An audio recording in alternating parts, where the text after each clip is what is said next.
আজকে ওলামায়ে কেরামদেরকে ইসলামকে কটূক্তি করার কারণে, তাদেরকে লাঞ্ছিত অপমানিত করার কারণে, মানহানি করার কারণে বাংলাদেশের প্রত্যেকটা মুসলমান গর্জে উঠবে, আন্দোলন করবে, সামনে আসবে ইনশাআল্লাহ।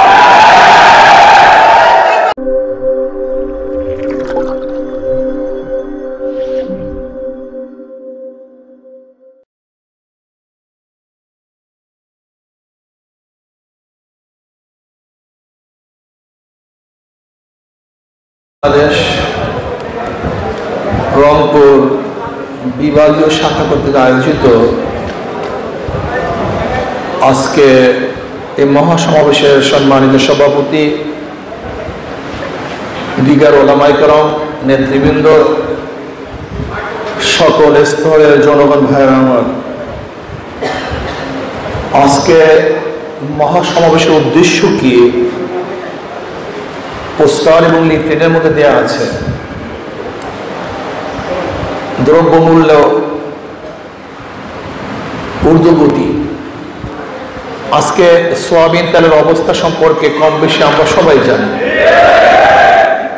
চালের অবস্থা জানি, ডালের অবস্থা জানি, পেঁয়াজ, রসুন, হলুদ, মরিচ কেনাকাটার যা প্রয়োজন সব কিছুর দামই ঊর্ধ্বগতি। কোনো জিনিসের দামই নিম্নগতি নয়। হ্যাঁ, তবে নিম্ন গতি একটা জিনিস আছে, মানুষের রক্ত, খুন সবচেয়ে সহজ। আর চুরি, ডাকাতি, লুটপাট হলো খুবই সহজ, কিন্তু নিত্য প্রয়োজনীয় দ্রব্য ক্রয় করা মানুষের জন্য খুবই কঠিন হয়ে যাবে। এই কারণটা কি? সব সিন্ডিকেট, সব কন্ট্রাক্ট, বড় বড় ব্যবসায়ীদের সাথে দলের কন্ট্রাক্ট থাকে, নেতাদের সাথে কন্ট্রাক্ট থাকে। ব্যাস ব্যবসায়ীরা বলে যে আমরা এই দাম বৃদ্ধি করব, এত পার্সেন্টেজ তোমাদেরকে দেব। এক একটা মালের উপরে কয়বার ভ্যাট দিতে হয় আপনারা জানেন? একবার যখন ঢুকে দেশে তখন ট্যাক্স ভ্যাট দিতে হয়, যখন মিলে ঢুকে বোঝেন নাই যে ইনপুটার থেকে যখন মিলওয়ালারা কিনবে সেখানে ভ্যাট ট্যাক্স দিতে হয়। আবার যখন মাল বের হবে তখন সেখানে ভ্যাট ট্যাক্স দিতে হয়। আবার যখন ক্রয় করবে তখন ভ্যাট ট্যাক্স দিতে হয় একই মালের উপরে। আপনারা জানেন না একই মালের উপরে কতবার ভ্যাট ট্যাক্স দিতে হয়। সার বৃদ্ধি, কারেন্টের ইউনিট বৃদ্ধি, তৈলের দাম বৃদ্ধি, তখন ধান উৎপাদন করতে খরচও বেশি, দামও বেশি।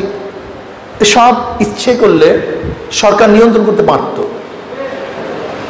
কিন্তু সরকারের মাথা ব্যথা সেই দিকে নেই।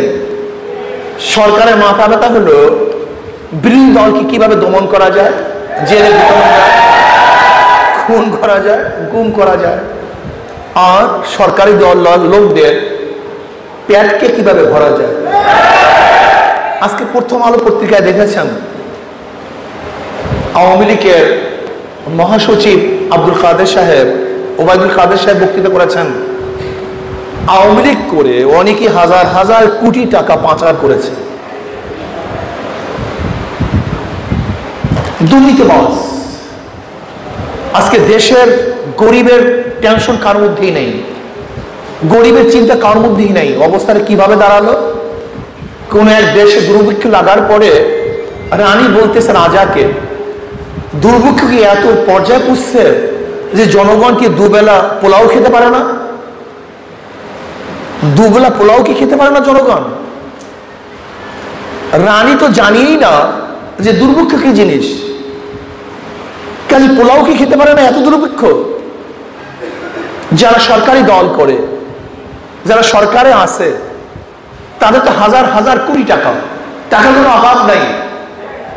তারা জানিই না মালের এত দাম, এত প্রয়োজন, মাল এত দুর্লভ মূল্য হয়ে গেছে, অথচ জনগণ কি অবস্থায় আছে যা চিন্তাও করা যায় না। কাজে আমি সরকারকে বলবো, যদি আপনি দ্রব্যমূল্যের ঊর্ধ্বগতিকে নিয়ন্ত্রণ করতে না পারেন, তাহলে জনগণ বাধ্য হয়ে আপনাকে নিয়ন্ত্রণ করবে, উপায় নেই। যেরকম শ্রীলঙ্কার জনগণ বাধ্য হয়ে সে দেশের সরকারকে নিয়ন্ত্রণ করেছে, বাংলাদেশের জনগণ বাধ্য হয়ে আপনাকে নিয়ন্ত্রণ করবে। কয়েকদিন আগে শ্রীলঙ্কা সরকার বলেছে বোরখা খুলে নেবে, হুমকি দিয়েছিল। আল্লাহ রব্বুল আলামিন তাদের পরনের কাপড়ও রাখে না, সেটা খুলে দিয়েছে। এটা আল্লাহ পাকের নিজাম। আমি সরকারকে বলবো, আপনিও শ্রীলঙ্কার মতো কাপড় খুলতে বাধ্য করবেন না, কারণ পেটে যখন ক্ষুধা থাকে তখন হুঁশ থাকে না, কিন্তু পেটে ক্ষুধায় হুঁশ থাকে না। যদি জনগণ ক্ষুধার্ত হয় তাহলে হিংস্র বাঘের মতো হয়ে যাবে, কোন জায়গায় থাবা মারবে তারা নিজেরাও জানবে না, মসনা কাঁপিয়ে দেবে জনগণ।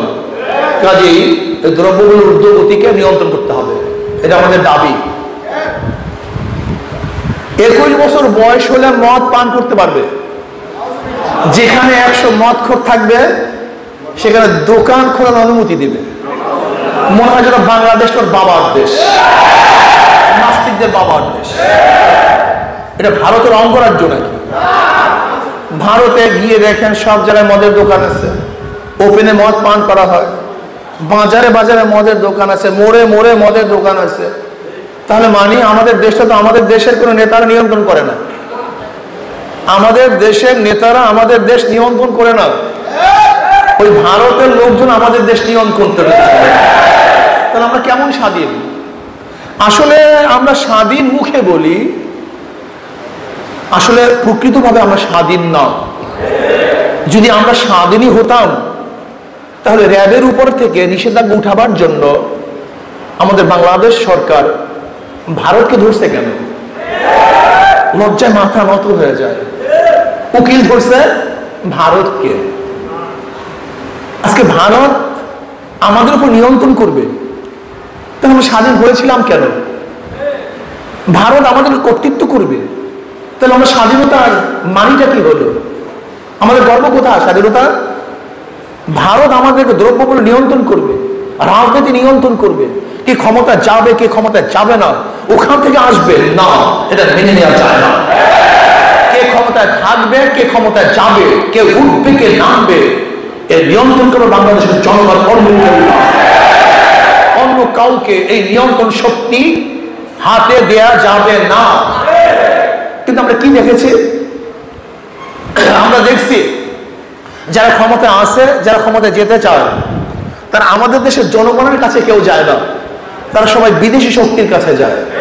কিন্তু ইসলামী আন্দোলন বাংলাদেশ বিদেশি শক্তির কাছে যাবে না, তারা বাংলাদেশের জনগণের কাছে যাবে।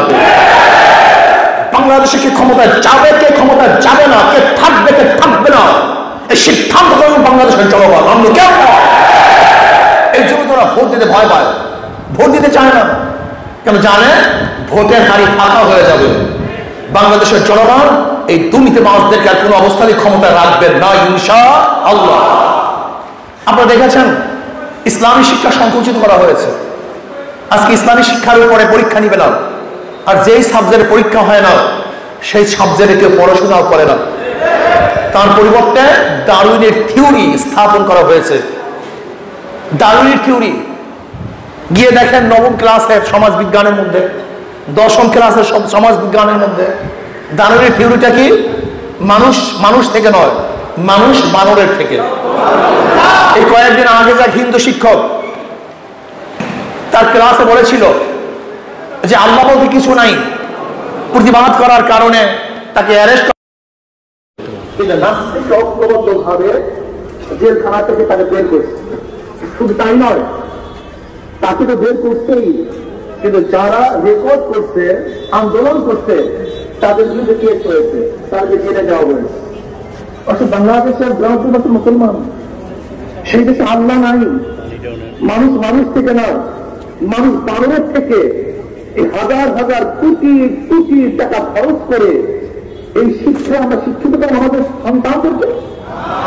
এর জন্য আমরা ট্যাক্স দেই, এর জন্য আমরা ভ্যাট দেই, এর জন্য আমরা কর দেই, এর জন্য সরকার দখল করছি না। বাংলাদেশে এই শিক্ষা ব্যবস্থা চলতে পারে না। কাজে আমরা দাবি করবো প্রাইমারি লেভেল শুরু করে মাস্টার্স পর্যন্ত প্রত্যেকটা ক্লাসে মানুষদের ইসলামী মুসলমান ইসলামী শিক্ষা শিক্ষা দিতে হবে। এই ব্যবস্থা সরকারকে করতে হবে। এরপরে আপনারা দেখেছেন বর্তমানে কিছু পাগল ঘাদানি নামে ওলামায়ে কেরামের বিরুদ্ধে দুদুকে দরখাস্ত করেছে, রিপোর্ট দিয়েছে। আমি প্রথম প্রশ্ন করতে চাই, তাদেরকে অধিকার কে দিয়েছে? এই বৈধতা তার পেল কোথায়? সেও জনগণ, আমরাও জনগণ। জনগণের বিরুদ্ধে জনগণ তদন্ত করে দুদুকে রিপোর্ট পেশ করার আইনি কোন শুদ্ধতা বৈধতা আছে? যদি না থাকে তাহলে দুদুককে প্রথম বলবো, আপনি রিপোর্ট গ্রহণ করলেন কেন? এই বৈধতা তাকে কে দিয়েছে? আমি দুদুককে বলবো 9 মাস পর্যন্ত তারা যে 9 মাস পর্যন্ত তদন্ত করেছে, এই 9 মাস পর্যন্ত তদন্ত করার পিছনে যত সদস্য এর মধ্যে সংশ্লিষ্ট ছিল, যত অর্থ খরচ হয়েছে, এই ফান্ডিং কে করছে? এই অর্থ কে দিছে? এই টাকা কোথা থেকে আসছে? এর উৎস কোথায়? কারাই টাকা ফান্ডিং করেছে? টাকা কে দিয়েছে? উৎস খোঁজ করুন। বিদেশি শক্তি দেশকে ধ্বংস করার চক্রান্ত করতেছে, ইসলাম মুসলমানকে ধ্বংস করার চক্রান্ত করতেছে। যদি আপনি বিচার না করুন, সরকারকে বলবো বিচার না করুন। যদি আপনি বিচার না করেন তাহলে বলবো আপনি এটা করিয়েছেন, আপনি তাকে ফান্ড দিয়েছেন, টাকা দিয়েছেন বাংলাদেশ ইসলাম উৎখাত করার জন্য, ধ্বংস করার জন্য। আপনি ব্যবস্থা গ্রহণ করুন, জলদি জলদি ব্যবস্থা গ্রহণ করুন। যদি জলদি জলদি ব্যবস্থা গ্রহণ না করুন তাহলে বাংলাদেশের জনগণ বাধ্য হয়ে ইসলামের বিরুদ্ধে ওলামায়ে কেরামদেরকে, আজকে ওলামায়ে কেরামদেরকে ইসলামকে কটূক্তি করার কারণে, তাদেরকে লাঞ্ছিত অপমানিত করার কারণে, মানহানি করার কারণে বাংলাদেশের প্রত্যেকটা মুসলমান গর্জে উঠবে, আন্দোলন করবে, সামনে করবে। সাহস আমাকে কে দিয়েছে? সমস্ত শীর্ষ ওলামায়ে কেরামদের বিরুদ্ধে আজকে দুদুকের কাছে তারা দরখাস্ত করবে, রিপোর্ট পেশ করবে। এত বড় সাহস! আজকে ওলামায়ে কেরামকে ধর্ম ব্যবসায়ী বলবে, এত বড় সাহস তাদেরকে কে দিয়েছে? আমি জানতে চাই সরকারকে। ওলামায়ে কেরাম দেশে ভেসে আসে নাই, আমরা পশুটি পালন নই যে বিদেশ থেকে ভেসে এসেছি। এদেশ আমাদের, আমার বাবার দেশ, আমার দাদার দেশ, মুসলমানদের দেশ। মুসলমানের কারণে দেশ স্বাধীন হয়েছে, অন্য কারোর কারণে নয়। এদেশ স্বাধীন হয়েছে মুসলমানের কারণে। ব্রিটিশের বিরুদ্ধে আন্দোলন মুসলমান করেছে। এদেশের স্বাধীনতার জন্য মুসলমান সর্বোচ্চ চেষ্টা সাধনা করেছে। কাজে দেশ মুসলমানদের দেশ, নাস্তিকদের দেশ নয়। কোন নাস্তিক মুসলমানকে উৎখাত করার চেষ্টা করবে আর মুসলমানরা বসে থাকবে না, এটা হতে পারে না। যেরকম আগুন এবং পানি একই জায়গায় থাকতে পারে না, আলো এবং অন্ধকার একই জায়গায় থাকতে পারে না, ইসলামের দুশমন এবং মুসলমান একই জায়গায় থাকতে পারে না। এটা কোথা থেকে এসছে? যাদের দুর্নীতির কোনো অভাব নাই, যার চরিত্র চরম খারাপ, যারা মায়ের সাথে খারাপ ব্যবহার করে, মাকে খেত বদের পরিবর্তে ঘর থেকে নামিয়ে দেয়, দুর্নীতির কারণে যাদের চাকরি চলে যায়, এর মুসলমানদের বিরুদ্ধে, আলেম ওলামাদের বিরুদ্ধে রিপোর্ট পেশ করবে, ধর্ম ব্যবসায়ী বলবে, এটা মানা যায় না, মানতে পারি না। আজকে দেশ স্বাধীন হয়েছিল 3টা ভিত্তিতে: সাম্য, মানবিক মর্যাদা, সামাজিক ন্যায় বিচার। আজকে কোথায় সাম্যতা? সাম্যতা কোথায়? যারা দল করবে তারা ইজ্জত সম্মান পাবে, যারা দল করবে না, সরকারি দলে থাকবে না, তারা লাঞ্ছিত অপমানিত হবে। এটা কি সাম্য? আজকে যারা ক্ষমতাসীন তাদের আত্মীয় স্বজন রেলে ফ্রি চলবে, আর যারা ক্ষমতাসীন না তারা টাকা দিয়েও মুক্তি পাবে না, বাঁচতে পারবে না। এর নাকি সাম্যতা? মানবিক মর্যাদা কোথায়? কোথায় মানবিক মর্যাদা? আজকে মানবিক মর্যাদা পাচ্ছি না, মানুষ ঢুকে ধরে মরছে।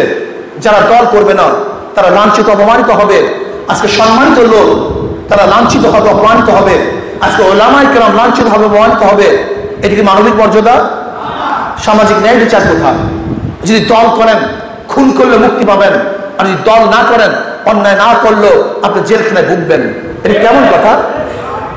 হ্যাঁ, সব জায়গাতেই সরকার হস্তক্ষেপ করেছে। আজকে নির্বাচন কমিশন, নির্বাচন ব্যালটে হবে না ইভিএমে হবে সে নির্ধারণ করবে কে? না, নির্বাচন কমিশন। নির্বাচন কমিশন। অথচ আমাদের প্রাইম মিনিস্টার কি বলেছেন? ইভিএমে সব জায়গায় নির্বাচন হবে। তার মানে সে আগে নির্দেশ দিয়েছে আগামী নির্বাচন সুস্থ হবে না, আগামী নির্বাচনও একমুখী নির্বাচন হবে। শোনেন, আপনার বিগত দিনে এই নির্বাচন করেছেন, জনগণ কিছুই বলে নাই, কিন্তু ভবিষ্যতে যদি আপনি ওই একতরফা রাত্রে নির্বাচন করার চেষ্টা করেন তাহলে বাংলাদেশের জনগণ ঐক্যবদ্ধ হয়ে, যেরকম শ্রীলঙ্কা সরকার দুর্নীতিবাজ সরকার পালাতে পারে নাই, ঠিক বাংলাদেশের জনগণ ঐক্যবদ্ধ হয়ে দুর্নীতিবাজদেরকে ভোট ডাকাত এবং ভোট চোরদেরকে পালাতে দিবেন না ইনশাআল্লাহ। কাজে আসুন আমরা আগামী নির্বাচনে সাম্য, মানবিক মর্যাদা এবং সামাজিক ন্যায় বিচার প্রতিষ্ঠা করার জন্য ইসলামী আন্দোলন বাংলাদেশের কোন বিকল্প দল আছে বলে আমি মনে করি না। এটা আমার জানা নেই। ইসলামী আন্দোলন বাংলাদেশের প্রত্যেকটা নেতাকর্মী তারা সন্ত্রাসের সাথে সংযুক্ত না, তারা মদ্যপায়ী না, তারা চোরাচালানের সাথে জড়িত না, তারা অবৈধ অস্ত্র নিয়ে ঘোরাফেরা করে না, তারা চাঁদাবাজি করে না। যদি এদেশ চাঁদামুক্ত করতে হয়, সন্ত্রাস মুক্ত করতে হয়, আমি মনে করি ইসলামী আন্দোলন বাংলাদেশের কাছেই এদেশ নিরাপদ, সন্ত্রাস মুক্ত হবে বলে আমি মনে করি ইনশাআল্লাহ। এর জন্য আজকের থেকেই আমাদের ইসলামী আন্দোলন বাংলাদেশের প্রত্যেকটা নেতা কর্মীকে ঝাঁপিয়ে পড়তে হবে, এলাকা এলাকায় ছড়িয়ে পড়তে হবে। আমাদের এখন থেকেই জনগণের কাছে যেতে হবে যে আসুন আমরা ইসলাম, মানবতা এবং সামাজিক ন্যায় বিচার প্রতিষ্ঠা করার জন্য ইসলামী আন্দোলনের হাত পাকে আমরা সবাই ভোট দেব। এখন থেকে ঝাঁপিয়ে পড়ুন, এখন থেকে দাঁড়িয়ে দাঁড়িয়ে যান। যেখানে দুর্বলতা আছে সেখানে আমরা গিয়ে দুর্বলতাকে কাটিয়ে সেই এলাকাকে শক্তিশালী করার চেষ্টা করবো ইনশাআল্লাহ। কি রাজি আছেন ইনশাআল্লাহ? আশা করি আগামী দেশ হাত পাকা দেশ হবে, আগামী দেশ ইসলামের দেশ হবে। আগামী ইনশাআল্লাহ ইসলামী আন্দোলন বাংলাদেশ বিপুলভাবে ভোটের মাধ্যমে এদেশে সামাজিক ন্যায় বিচার, মানবিক মর্যাদা এবং শান্তি প্রতিষ্ঠা করবে ইনশাআল্লাহ।